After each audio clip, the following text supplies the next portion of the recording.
Hi there, this is Kevin Patton with a brief audio introduction to episode number 51 of the A&P Professor podcast, also known as TAPP Radio, an audio university for teachers of human anatomy and physiology. We just finished a series of special episodes that were remixes of classic segments from way past episodes, and I had a great time going back and reviewing some of those ideas and solidifying them in my own head, and I hope you got as much out of them as I did. But it's time to get back to some fresh segments and some fresh episodes with no added preservatives. And coming up in episode 51, we're going to get some of that fresh material. I'm going to talk a little bit about transparency, and I'm going to attack that from two different directions. One is transparency in this podcast, and you'll see why I'm doing that when I do it. It sounds like what I'm telling my students, like, okay, we're going to get to that, just trust me. And then another way that I'm going to come at transparency is how we can use transparency in our own A&P courses to make learning more effective. Something else that's going to come up in this new episode, episode 51, is that AAA has changed their name and their logo. Their whole branding is a little different than it used to be, and we're going to talk about that. And I'm going to tell the story of my old gray jacket. I bet you can hardly wait for that. And how that story can help us better help our students. And there's going to be some content updates. For example, there's going to be something on the overlap of our sense of smell and taste. It's going to be an update in the value of brain cells in mice for telling us about human brains. And yes, yet another update on growing new brain cells in the adult brain.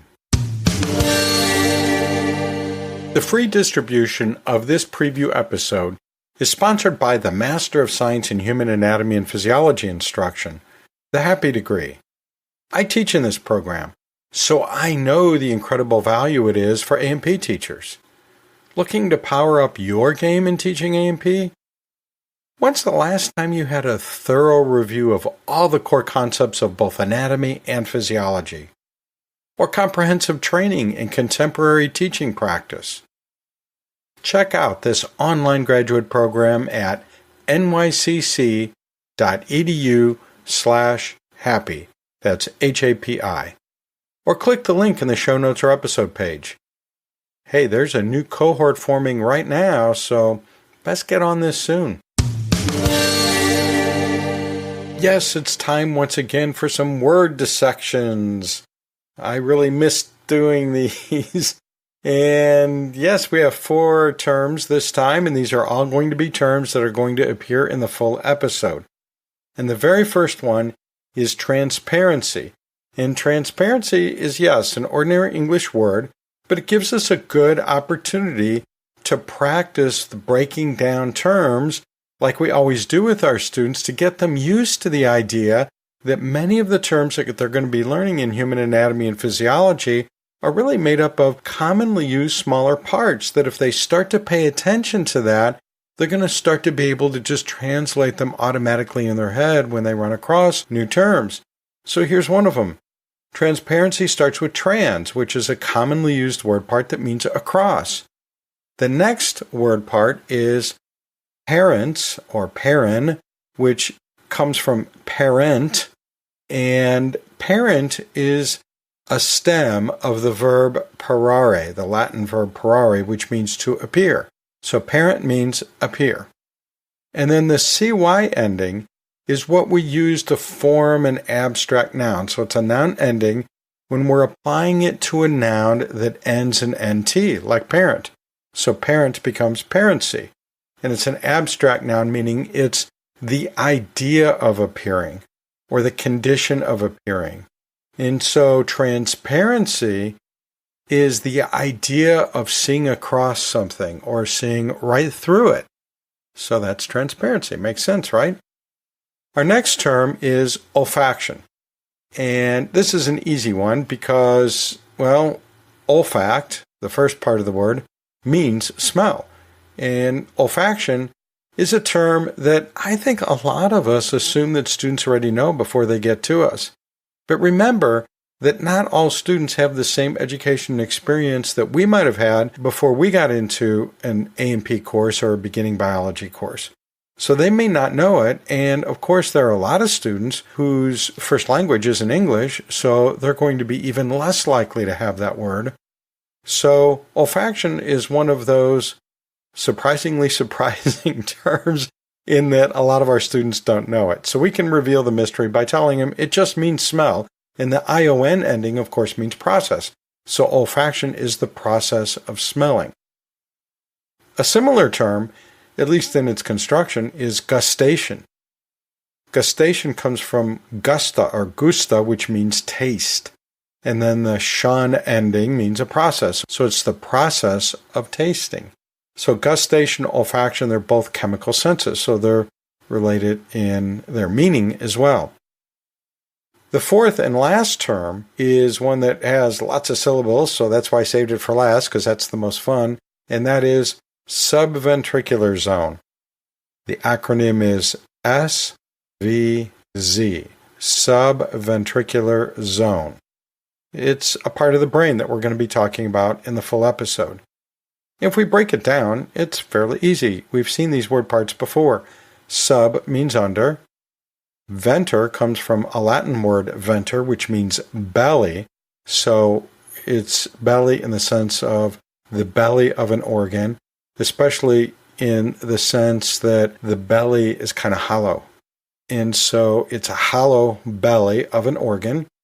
In this case, the venter is referring to the hollow spaces, hollow fluid-filled spaces of the brain, although we know that it also can refer to the belly of the heart, the hollow fluid-filled spaces in the inferior part of the human heart. The ICL part of the word means little, so ventricle means little belly, and then the AR ending means relating to. So when we take ventricle and add AR, it becomes ventricular. So subventricular means under or deeper than the belly or the wall of a hollow sac. Zone comes from a Latin word that means belt. So it means a region, belt of tissue that is deep to or part of the wall of a hollow belly of an organ. So that's what it means literally.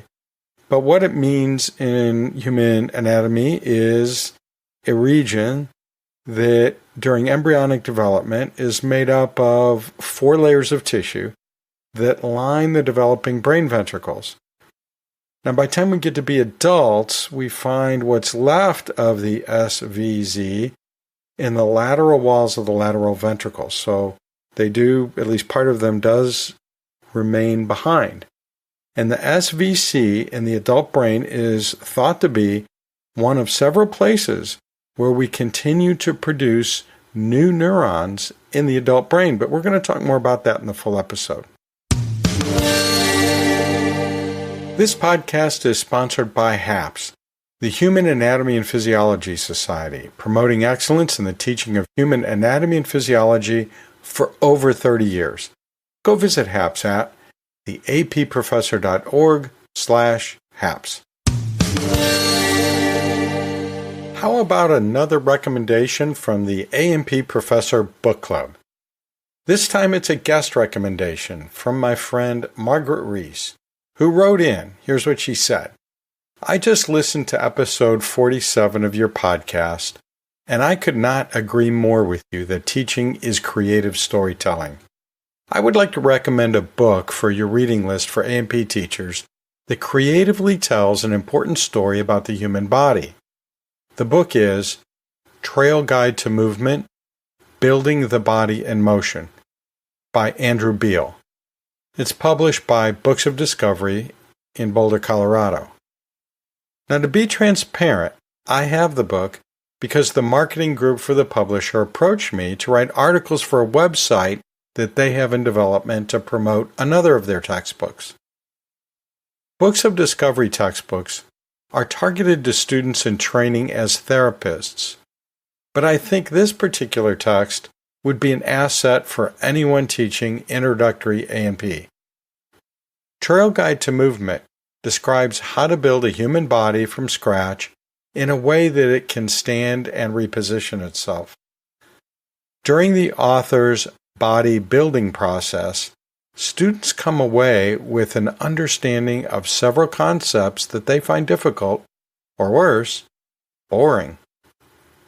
Among topics covered are the importance of the fascia to body movement, the use of the body's planes and axis in descriptions of the direction of body movements, the importance of joint shape, mobility and stability, and the biomechanics of movement and posture.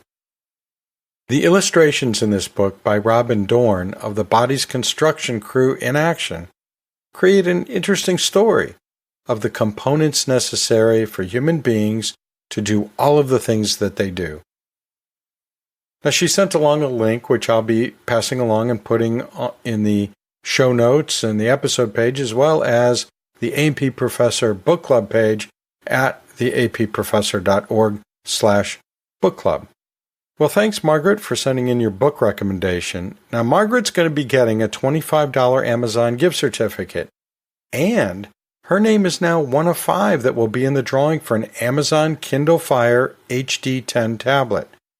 Now, there's still room in that group of 5, so please record or write a book recommendation for the A&P Professor Book Club and send it to podcast@theapprofessor.org.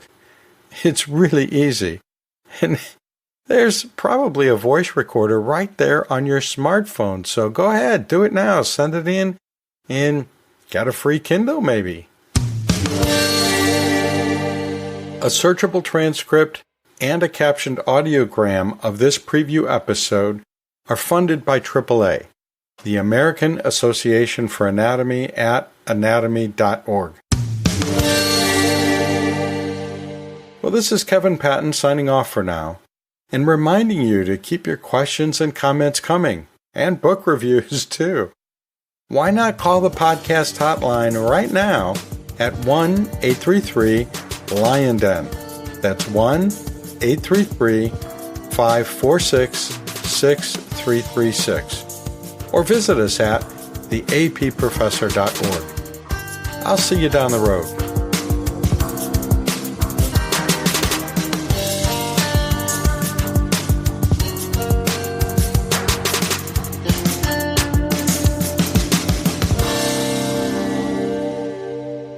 Paid sponsorships and affiliate links help defray podcast expenses.